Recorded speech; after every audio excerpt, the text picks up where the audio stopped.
안녕하세요. 미소 차트입니다. 주식 투자에 관심 있는 분들이라면 유럽의 전설적인 투자자 앙드레 코스톨라니 어르신의 돈, 뜨겁게 사랑하고 차갑게 다루어라라는 책을 많이 읽어보셨을 겁니다. 책 내용이 너무 좋아서 저는 5번 정도 읽어보았는데요. 특히 이 책에 나와 있는 코스톨라니 달걀 모형은 매우 유명하죠. 그런데 이 모형을 보기는 했는데 완전히 이해를 했느냐고 스스로에게 질문을 던져보면 그렇다라고 자신있게 말하기 힘들 겁니다. 아마 많은 분들도 그렇지 않을까 생각합니다. 그래서 오늘은 이 달걀 모형이 어떤 것을 의미하고 있는지에 대해서 간략하게 짚어보도록 하겠습니다. 이 책 169페이지를 보면 이런 달걀 모양 그림이 있고 이 책 아래 부분에 이처럼 각 국면에 대한 설명이 있습니다. 그런데 이 그림과 설명이 따로 있으니까 눈에 잘 들어오지 않죠? 그래서 그림과 설명을 보기 편하게 편집해 보도록 하겠습니다. 편집하기 전에 여기서 중요한 것은 이 부분입니다. A1과 B3 국면에서 매수한다. A1과 B3 국면 여기서 매수한다. A2 국면에서는 기다리거나 가지고 있는 주식을 계속 보유한다. A2 구간, 이 구간은 계속 기다리는 구간이죠. A3 국면과 B1 국면에서 매도한다. 이 국면에서 매도하는 구간입니다. 그리고 B2 국면에서는 기다리거나 현금을 보유한다. 이 국면, 이 B2 여기에서는 현금을 보유하는 구간입니다. 좀 더 보기 편하게 그림에 설명을 집어넣어 한 화면에 편집해 봤는데요. 169페이지 내용과 다른 추가 설명 내용을 요약해서 넣어 봤습니다. 먼저 A1 조정 국면은 제1 국면으로 사야 되는 구간입니다. 이때의 시장 상황은 거래량도 적고 주식 소유자 수도 적습니다. 이때 소신파 투자자는 주식을 매수하고요. 그 외 일반 대중은 아무도 주식을 사려고 하지 않습니다. 돈이라는 요소가 긍정적으로 돌아서는 구간이고요. 이 말은 돈이 많이 풀리는 구간으로 유동성 장이 나타난다는 말로 저는 해석하고 있습니다. A2는 동행 국면, 제2 국면으로 계속 보유하면서 기다리는 구간입니다. 이때는 거래량과 주식 소유자 수가 증가합니다. 주가는 조금씩 상승하고 거래량도 늘어납니다. 상황이 좋으면 주가가 오르고 상황이 나쁘면 주가는 떨어집니다.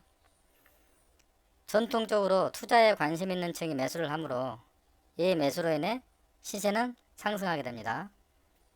A3 과장 국면은 제3국면으로 팔아야 하는 구간입니다.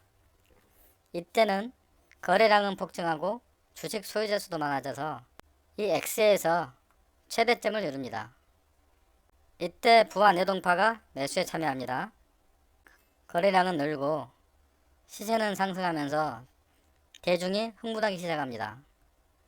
이러한 상승과 흥분으로 대규모 일반 대중을 증시로 끌어들입니다. 이때 소신파 투자자는 주식을 매도합니다. 이 소신파 투자자의 주식이 부와 내동파 손으로 넘어가면 이 국면은 끝이 납니다. 이 책에서는 펀드 매니저와 기관 투자자들도 부와 내동파 투자자라고 하였습니다. 그리고 정점을 지난 후 B1 국면으로 넘어가는데 이때부터는 하락 구간이라 자세한 내용은 생략하도록 하겠습니다. 우리가 잘 보아야 할 구간은 Y에서 X로 넘어가는 이 상승 구간이 매우 중요합니다.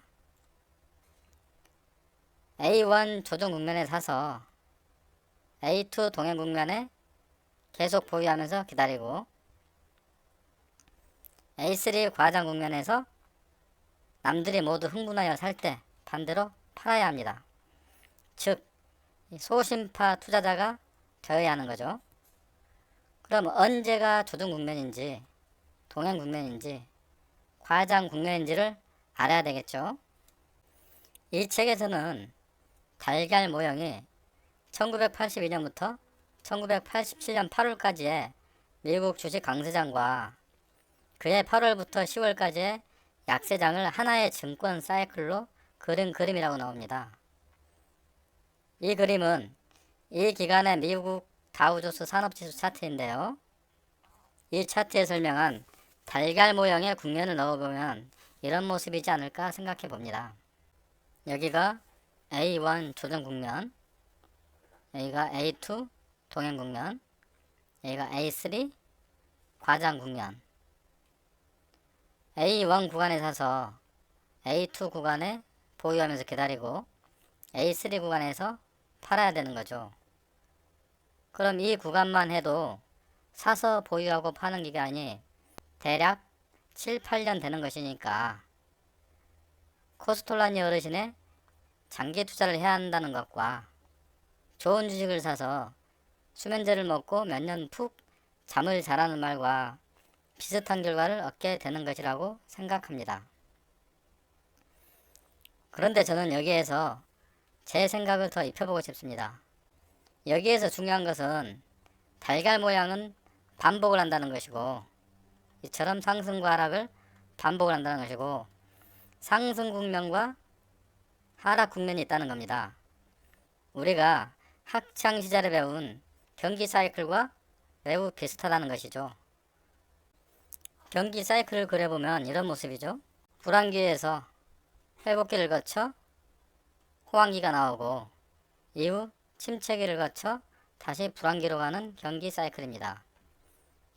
이 불황기에서 호황기로 가는 이 국면이 경기 확장 국면이고 호황기에서 불황기로 가는 이 국면이 경기 수축 국면입니다.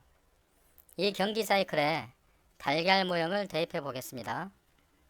이 달걀 모형의 이 상승 국면이 경기 사이클의 경기 확장 국면이고 이 하락 국면이 경기 수축 국면입니다.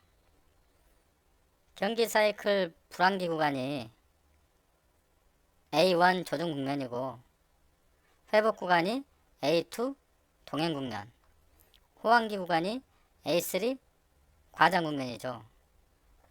매수 관점에서 본다면 이 불황기에 주식을 사서 호황기에 주식을 파는 달걀 모형과 똑같은 개념입니다. 그런데 이건 우리가 학창시절에 배운 경기 사이클 그림이고요.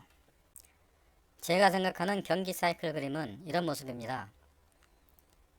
시간이 지날수록 인플레이션과 함께 화폐 가치는 하락하기 때문에 이처럼 우상향하는 경기 사이클이 맞다고 생각합니다.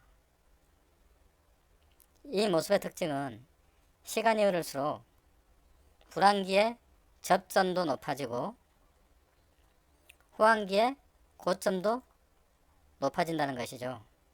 저는 이것을 인플레 경기 사이클이라고 칭해 보도록 하겠습니다. 인플레 경기 사이클에 달걀 모형을 대입해도 의미는 똑같습니다.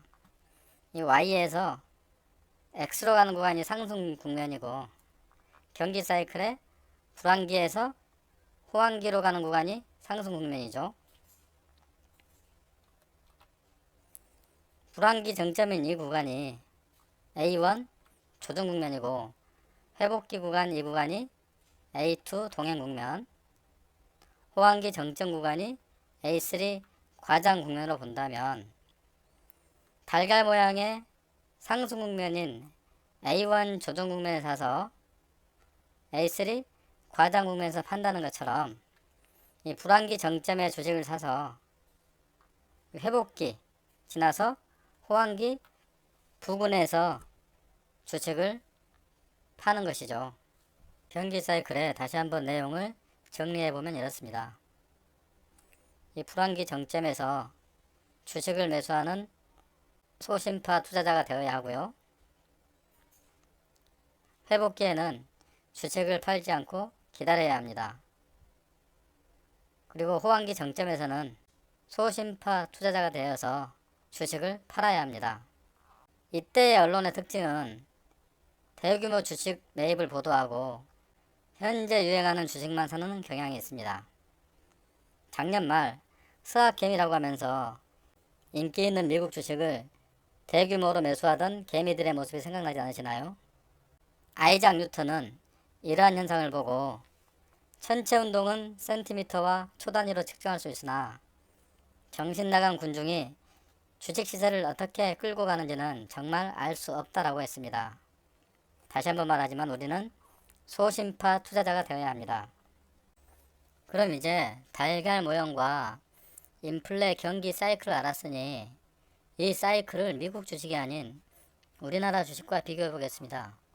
우리나라는 세계 경기에 매우 밀접한 산업을 가지고 있는 나라이기 때문에 우리나라 종합주가지수 차트에 인플레 경기 사이클을 대입해서 보면 어떤 모습인지 보도록 하겠습니다. 제가 생각하는 인플레 경기 사이클과 달걀 모형을 대입해 본다면 대충 이런 모습인데 이건 사람마다 생각이 다를 수 있으니 그 점은 참고해 주시기 바랍니다. 1980년 초중반 이때가 A1 조정 국면이면서 불황기 정점이고 1998년 하반기부터 2003년 이 시기가 A1 조정 국면이면서 불황기 정점, 그리고 2020년부터 현재까지가 A1 조정 국면이면서 불황기 정점이 아닐까 생각합니다. 이처럼 불황기 정점 이후에는 호황기로 가고 다시 불황기 정점에서 호황기로 가고 다시 불황기 정점에서 호황기로 갈 걸로 예상하고 있는데요. 그렇게 본다면 우리나라 주식 매수 시점은 이 검정색 라인 아래 구간인 시기였죠. 여기가 매수 시기, 싸게 살 수 있는 매수 시기, 매수 시기가 되는 겁니다. 저는 사이클을 추종하는 중장기 투자자라고 스스로 칭하고 있는데 이 사이클 관점에서 본다면 우리나라 주식은 매수 기간이 상당히 길다고 생각합니다. 이 주가가 이 검정석 아래에 있을 때 주식을 계속 사서 모으는 시기입니다. 1980년대 초반만 해도 대략 5에서 6년 정도 사서 모은 후 보유했다면 어떻게 됐을까요? 아주 큰 상승을 볼 수 있었죠. 그리고 2000년 초반 때 이때도 주식을 5에서 6년 정도 사서 모으고 기다렸다면 마찬가지로 큰 상승을 맛볼 수 있었습니다. 그렇다면 2020년 초반인 현재 주식을 사 모아야 할 시기로 보이지 않으신가요? 앞으로 얼마나 주식을 더 싸게 살 기회를 줄지 모르겠지만 지금은 주식을 계속 사서 모으는 단계라고 보여집니다. 검정색 부근에서 계속 사서 모으거나 더 아래로 만약에 떨어진다고 하더라도 공포에 파는 것이 아닌 더 싸게 살 기회를 주어서 감사하다는 마음으로 매수 버튼을 눌러야 합니다. 그 다음에는 A2 동행 국면이기 때문에 보유하면서 기다려야 되는 것이죠.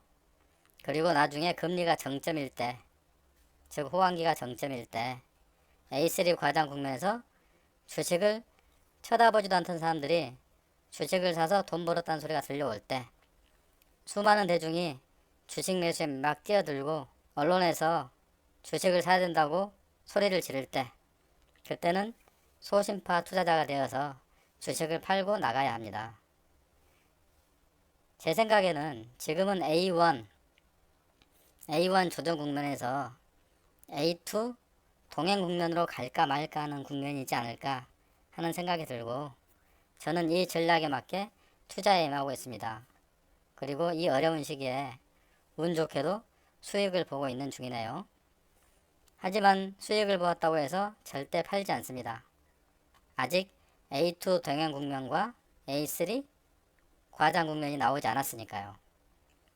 아마 몇 년 후 A3 과장 국면 끝물이라는 생각이 들면 그때는 이 영상이 기억난다면 이와 관련한 영상을 만들어 보도록 하겠습니다. 지금은 A3 과장 국면이니 주식을 파는 게 나을 것 같다라는 내용으로 말이죠. 코스톨라니 달걀 모형 설명 외 나머지 부분은 제 개인적인 생각이 많이 들어간 것으로 서로 생각이 다를 수 있으니 이 점은 참고해 주시기 바랍니다. 그럼 오늘도 행복하고 보람된 하루 되시기 바랍니다. 감사합니다.